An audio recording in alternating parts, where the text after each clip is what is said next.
Why does it always dim the lights? I don't get that. Anyway, so... second time tonight, I do apologize about my voice. I getting over a sickness of some kind recently. So...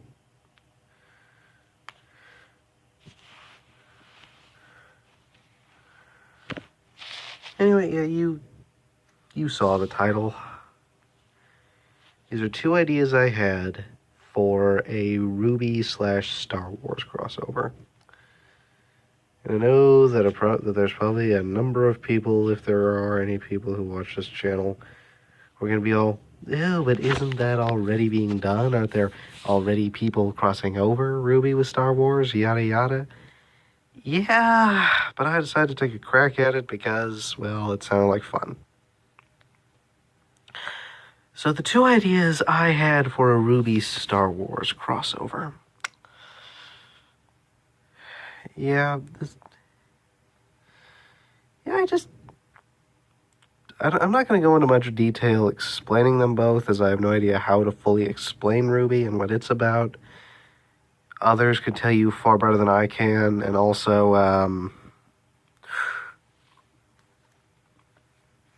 I'm pretty sure a lot of you know Star Wars by now. It's difficult to think of someone who doesn't know Star Wars, or at the very least knows something about it. Not everything, just something. Moving on. Oh, hold on, actually.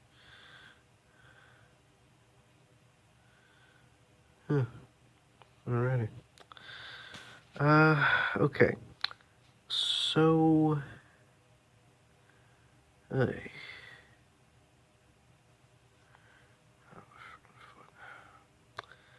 So, anyway, the first one is basically sort of your standard crossover.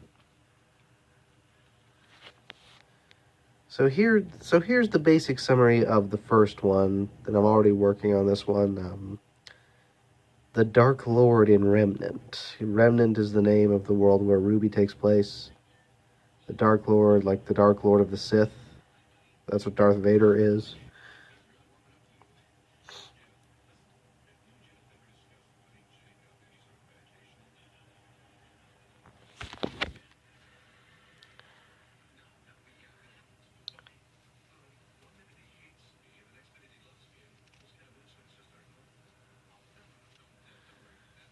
And here's the thing. Here's the basic summary. Years before the events of RWBY during the Clone Wars, a young Jedi by the name of Anakin Skywalker somehow found himself on the planet of Remnant, first fighting and later befriending Team Stark. Those of you who don't know RWBY, Stark was the name of RWBY's parents' team.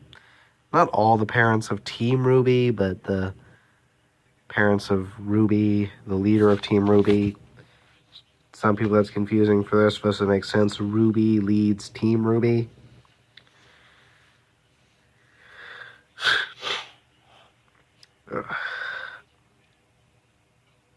So during the Clone Wars, Anakin met Team Stark, which are comprised of Summer Rose, RWBY's mother, Tai Yang Xiaolong, RWBY and Yang's father,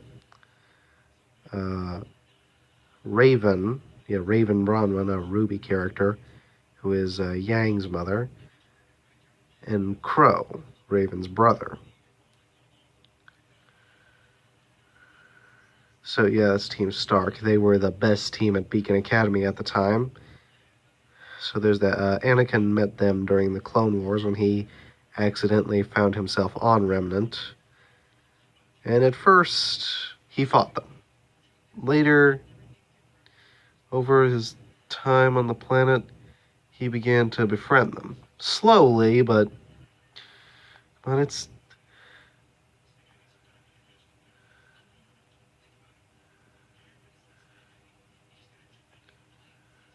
Oh, lordy. Okay, moving on. I'm sorry. Yeah, but it's Anakin Skywalker. If you haven't watched the Clone Wars TV show, and I understand that not everyone's a big Star Wars fan, not big enough to watch that show, and okay, well, moving on. You know, it would take some time for this guy to befriend pretty much anybody, so he slowly starts to befriend them. Slowly. Not overly slow, but they're not the best of friends within a day. But anyway, so now it's years. So now where do we get to the Dark Lord part? Okay, so after befriending Team Stark, eventually, excuse me, there was an attack by the Separatists. Anakin helped fend them off, and Remnant joined the Galactic Republic.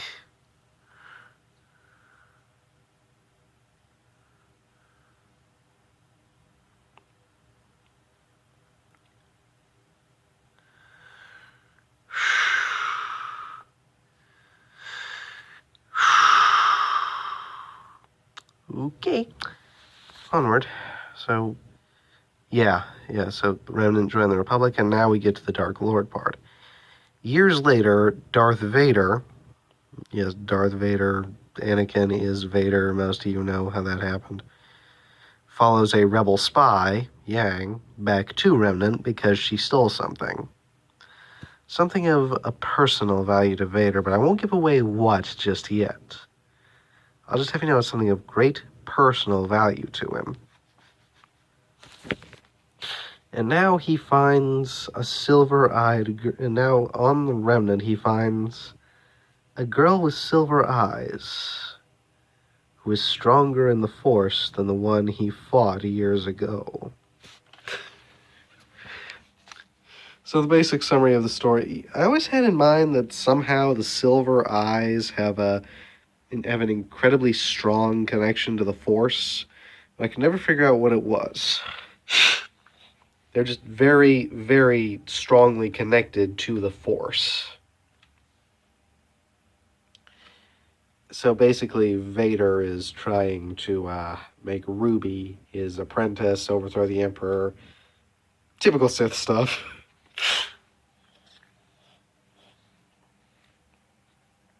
And so who's with the rebels, who's with the Empire? Well, most of Team RWBY, and I mean the R, B, and Y of RWBY, they side with the rebellion. Weiss's father, though if you read the fan comic Caged Bird, you'll find something quite interesting. I kind of like that one.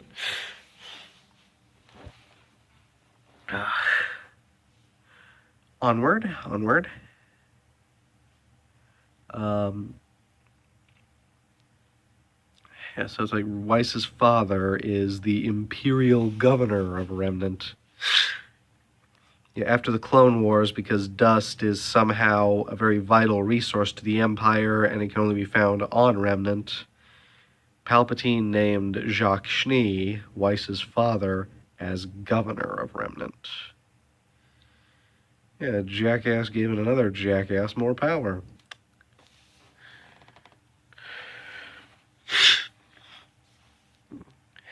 And continuing on, but Weiss's older sister Winter defected to the rebellion. Weiss is kind of choosing which side. She's not sure. At the one point, it's like, it's a family thing to join the Empire, but it's also kind of wrong to side with them. It's right to be with the rebellion. She's kind of conflicted. Weiss's mother just plain doesn't care. She just doesn't care for either side. And Weiss's little shithead brother is with the Empire. There. What about all the other characters?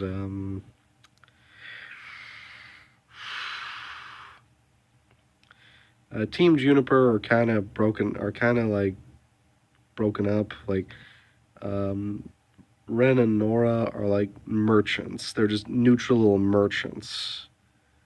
They don't really care for either side, but they're more sympathetic towards the rebellion and the Empire because the stuff they sell, but I don't know what they sell just yet. I could use a lot of help with that one. They sell it to the rebellion for lower prices than they would sell it to the Empire.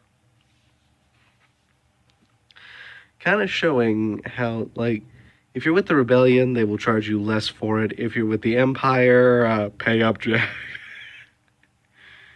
Yeah, I'm sorry. Okay, so the second RWBY, so that's all I had for that idea so far.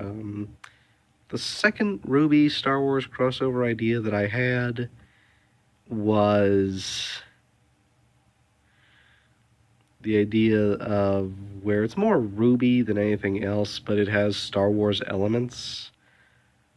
Like, the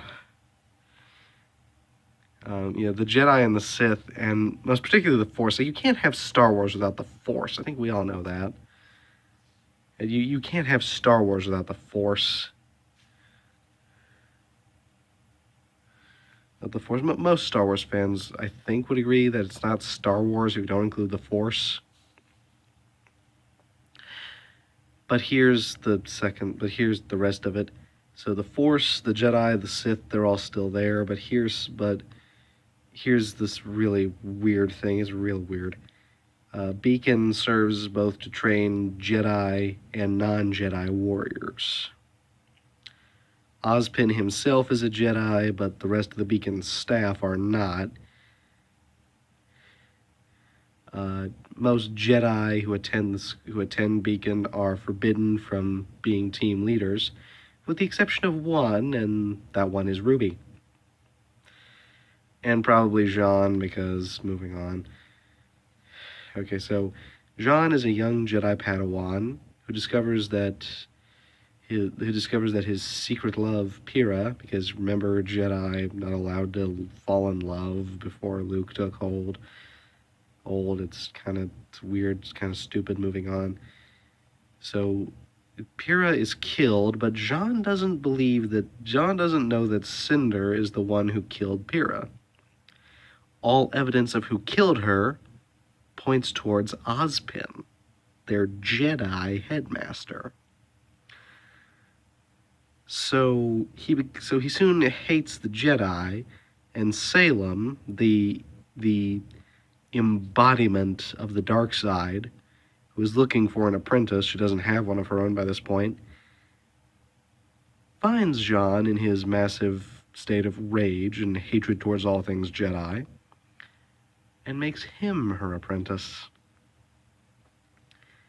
And as much as I love the Arcos ship, I think it's called, like, that's one of my favorite sci-fi romances I've ever seen, particularly probably one of the best romances in RWBY. Even though the creators decided to sink that ship, thank you very much, Cinder. Cinder, hope you burn in hell, bitch. Which I will, sorry for that. So much as I love the Arcos romance and creators who decided to kill off Pyrrha, I'm not going to forgive you. If the creators of RWBY are watching this, know that I do not forgive you for killing off Pyrrha. Nor do I think any fans do.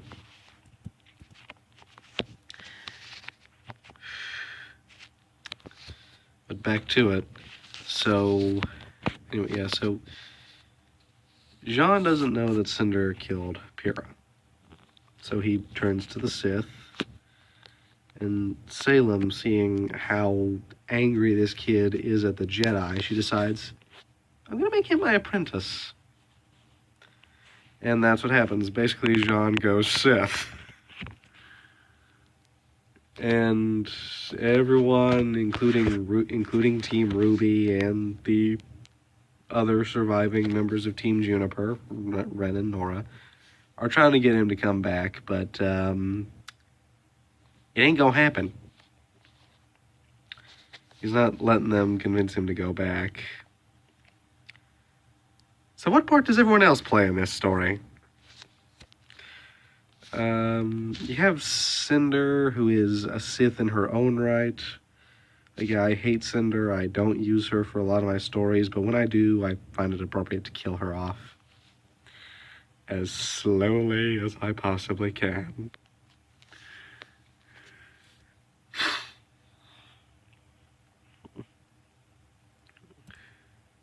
Yeah. And she's upset that Salem did not make her apprentice and blah, blah, blah, blah. Emerald is a Sith in training. Mercury is like a bounty hunter. He just works for them because they pay him. Everyone else that we see in the show who works for Salem is... Well, they're not Sith, I'll give you that. But they do respect Salem and work for her for some odd reason.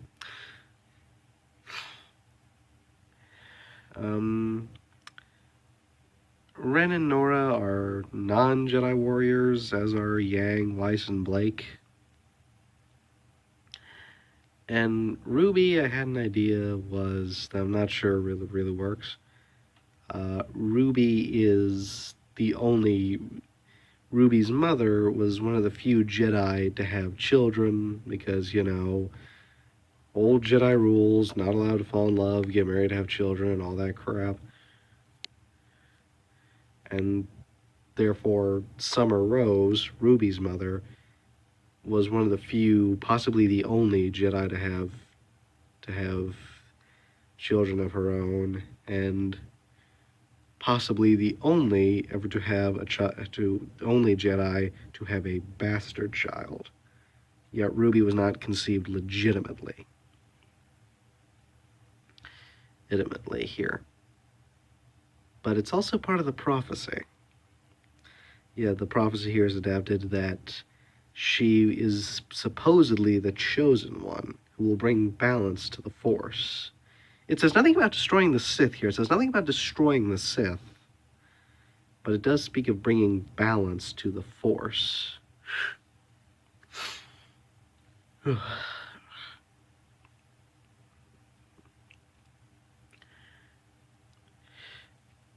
And Summer Rose is deceased, so her lightsaber is now RWBY's lightsaber. And really, that's all I had for this story, was everyone trying to convince Jean to come back, and he's not going to come back. And it eventually leads to a fight between Jean, the Jedi turned Sith, and RWBY, the supposed chosen one who will bring balance to the Force. Like, you guys remember the final fight between Anakin and Obi-Wan in Episode 3? That was an awesome fight. I like to include something like that when RWBY and Jean get down to their battle.